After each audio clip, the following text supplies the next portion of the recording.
ఆంధ్రప్రదేశ్లో జగన్మోహన్ రెడ్డి గారి హయాంలో లిక్కర్ కుంభకోణం ఏ స్థాయిలో జరిగిందో ఇప్పుడు లెక్క తేల్చారు. కూటమి ప్రభుత్వం వచ్చిన తర్వాత ఒక స్పెషల్ ఇన్వెస్టిగేటివ్ టీంని వేశారు. దానికి నేతృత్వం వహిస్తుంది విజయవాడ కమిషనర్గా ఉన్న రాజశేఖర బాబు గారు. ఇప్పుడు వాళ్ళు దర్యాప్తును పూర్తి చేశారు.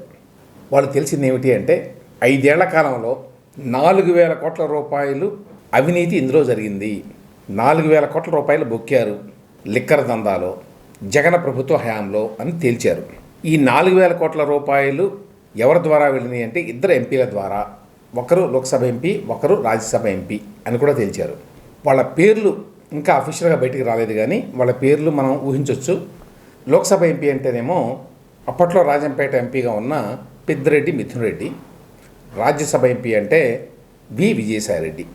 వీళ్ళిద్దరి ద్వారానే ఈ మొత్తం లిక్కర్ దందా జరిగింది.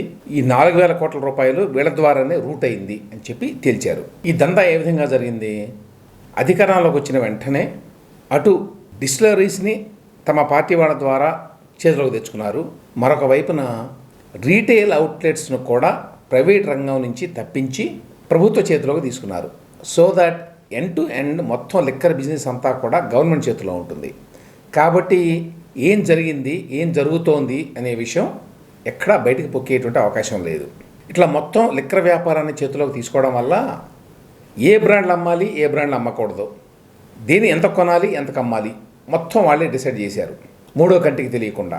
ఫస్ట్ చేసిన పని ఏమిటంటే బ్రాండెడ్ లిక్కర్ని అమ్మటం మానేశారు. బ్రాండెడ్ లిక్కర్ అంటే నోన్ బ్రాండ్స్ ఏవైతే ఉంటాయో లిక్కర్లో పాపులర్ బ్రాండ్స్, వాటిని అమ్మడం మానేశారు. ఎందుకు మానేశారంటే వాళ్ళ దగ్గర ఎక్కువ కమిషన్ వచ్చేటువంటి అవకాశం లేదు. వాళ్ళు దేశవ్యాప్తంగా బిజినెస్ చేస్తారు. సో ప్రతి రాష్ట్రంలో కూడా వాళ్ళు ఇంతే ఇస్తారు కమిషను రాజకీయ పార్టీలకి, అంటే అధికారంలో ఉన్నటువంటి నాయకులకి. అంతకంటే ఎక్కువ ఒక రాష్ట్రంలో ఇవ్వలేరు. అట్లా ఇస్తే మిగతా రాష్ట్రాల్లో కూడా ఇవ్వాలి. వాళ్ళకది గిట్టుబాటు కాదు. అందువల్ల పరిమితంగా ఇంత కమిషన్ ఇస్తాము అని వాళ్ళు ఇన్సిస్ట్ చేయడం వల్ల వాళ్ళందరినీ కూడా బ్యాన్ చేశారు ఆంధ్రప్రదేశ్ నుంచి. ఆల్కహాల్ తయారు చేసేటువంటి డిస్టిలరీలు ఏపీలో చాలా ఉన్నాయి. అందులో తెలుగుదేశం పార్టీ వాళ్ళకి చెందినవి కూడా ఉన్నాయి చాలా. వాటన్నింటినీ వాళ్ళ దగ్గర నుంచి లీజుకు తీసుకున్నారు. ఎలాగో మీ దగ్గర ఉంటే నడవదు, మా ప్రభుత్వం మీ దగ్గర నుంచి కొనదు, కాబట్టి మాకు లీజుకి ఇచ్చేయండి అంటే చాలామంది తెలుగుదేశం పార్టీ నాయకులు వైసీపీ నాయకులకి లీజుకి ఇచ్చారు ఈ డిస్టిలరీస్ని.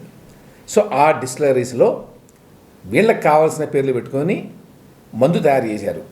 అందుకనే విచిత్రమైన పేర్లు అప్పట్లో మార్కెట్లో ఉండేవి ఏపీలో.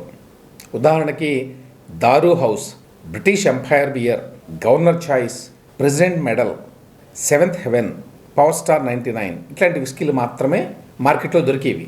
ఇవన్నీ చాలా చీప్ లిక్కర్ బ్రాండ్స్ అన్నమాట. ఏదో ఒక లేబుల్ అతికించి మార్కెట్లో పెట్టినవి. వీటిని మాత్రమే అమ్మేవాళ్ళు. ఇవి మాత్రమే మందుబాబులకు దొరికేవి. అంటే మొత్తం లిక్కర్ బిజినెస్ని తమ చేతిలోకి తీసుకోవడం ద్వారా జగన్మోహన్ రెడ్డి ప్రభుత్వం ఆనాడు ఇది సాధించగలిగింది.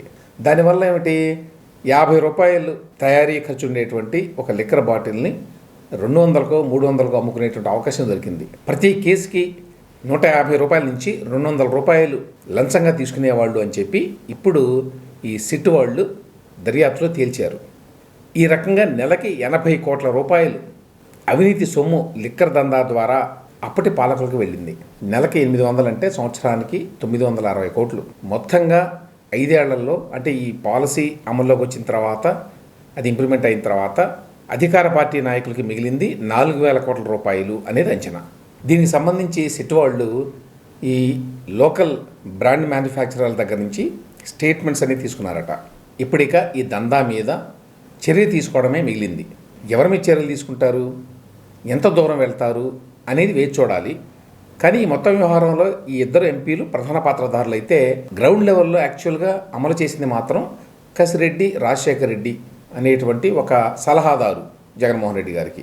ఆయన ప్రస్తుతం ఎబ్స్కాండింగ్లో ఉన్నాడు. అప్పట్లో ఈ రాజశేఖర రెడ్డి గారిని ఐటీ సలహాదారుని జగన్మోహన్ రెడ్డి పెట్టుకొని లిక్కర్ దందా మొత్తాన్ని ఈయన ఆజమాయిషీలో నడిపాడు అనేది ఆరోపణ.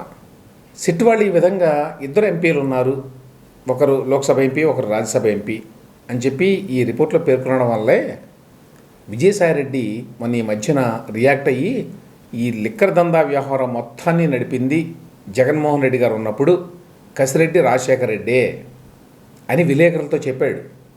అంటే నా పాత్ర లేదు అని చెప్పుకోవడానికి విజయసాయిరెడ్డి ఆ రోజున ఆ విధంగా చెప్పాల్సి వచ్చింది ఈ మధ్యన.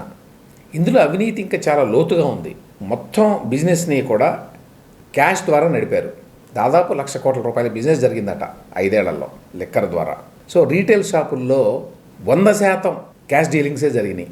అట్లా క్యాష్ డీలింగ్స్ జరగడం వల్లనే అవినీతి చేయడం చాలా సులభమైంది. ఇప్పుడు పట్టుకోవడం కూడా చాలా కష్టంగా మారింది. సో ఏ విధంగా ఈ క్యాష్ డీలింగ్స్కి సంబంధించి వెనక జరిగిన అవినీతిని సెట్ వాళ్ళు వెలికి తీస్తారో చూడాలి ఇప్పుడు.